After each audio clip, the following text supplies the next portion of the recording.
So as we pursue the name of God, let's talk about some amazing human beings that have talked about the existence of God. One is Albert Einstein, the famous physicist.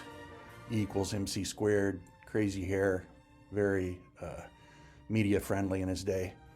He stated that he believed in a pantheistic God, the God of Baruch Spinoza, who was a philosopher in Europe. He did not believe in a personal God who really cares what happens to us day to day, because he thought that would be a naive view of God. And Spinoza's argument, pantheistic argument, is that there is only one substance in the universe, which is absolutely infinite.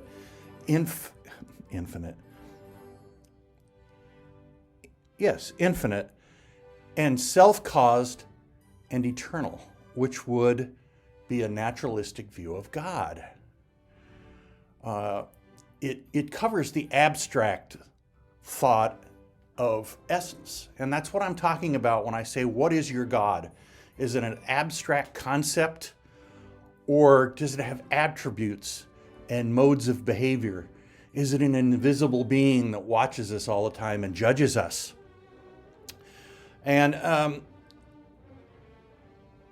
Spinoza got caught up in the fact that he was equating the natural world with God, and the people who are making money in religion said, well, that's atheism, and he came under fire.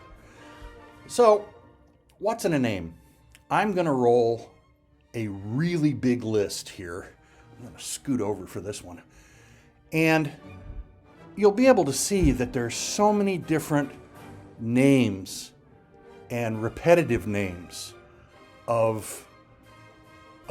God found in Judeo-Christian literature. I'm not even going into Islam, Confucianism, Hindus, Buddhism, Zoroastrianism, the Baha'is. Everybody has different names, but if you'll notice, the names, the three groupings are of creator, of the powerful, and of the infinite when you look at these names as they go by on the list.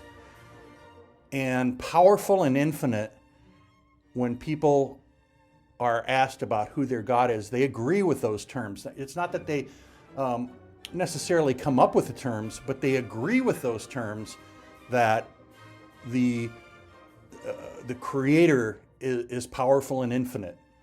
And this is important because throughout history, people have been able to agree upon the nature of their God, but in many societies, especially before Judeo-Christian Western thought, it was very rare to have a monotheistic society. And even though the Greeks winked and said, well, we've got our Olympian gods, and the Romans, basically took the Olympian gods and turned them into Roman gods, many different cultures had multiple gods. And in the names they gave those gods, at times it gave them a chance to spread things out so that if they asked for better crops, or they need rain, or they're in trouble, or they're sick, they could call upon the God that just takes care of that part of their life. And they were compartmentalized gods. And we'll go on to that tomorrow.